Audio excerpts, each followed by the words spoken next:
50 ஆண்டுகளுக்கு முன்பு கீழடி கண்டறியப்பட்டு இருந்தால் இந்திய அரசியலமைப்பு சட்டத்திலும் கீழடி குறித்த படக்காட்சிகள் இடம்பெற்றிருக்கும் என மதுரை எம்பி சு வெங்கடேசன் கருத்து தெரிவித்துள்ளார். மதுரை மாநகராட்சியில் நடைபெற்ற ஊழல் மற்றும் பணி நீக்கம் உள்ளிட்டவை குறித்து அவர் செய்தியாளர்களிடம் பேசினார். அப்போது பேசிய அவர், வேத நாகரீகத்திற்கு முன்னரே கீழடி நாகரீகம் இருந்ததை ஏற்றுக்கொள்ள மத்திய அரசு மறுப்பதாக குற்றம் சாட்டினார். கிடைக்கக்கூடிய ஒரு விஷயம், இதை நாம மிஸ் பண்ணிடக்கூடாது. இது 50 ஆண்டுக்கு முன்னால் கிடைத்திருந்தால் நீங்க எழுதி வச்சுக்கோங்க. நம்முடைய அரசியல் சாசனத்தினுடைய 17 படங்கள் இருக்கு. அதுல முதல் படம் சிந்து சமவெளி நாகரிகத்தினுடைய படம்.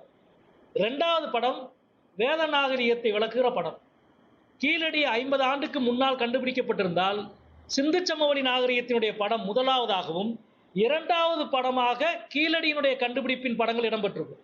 3வது தான் வேத நாகரிகத்தை பற்றிய படம் இடம்பெற்றிருக்கும். 50 ஆண்டுக்கு முன்பு கண்டுபிடிக்கப்பட்டிருந்தா அரசியல் சாசனத்திலே இடம்பெற்றிருக்க வேண்டிய ஒரு படமாக கீழடியின் படம் இருந்திருக்கும்.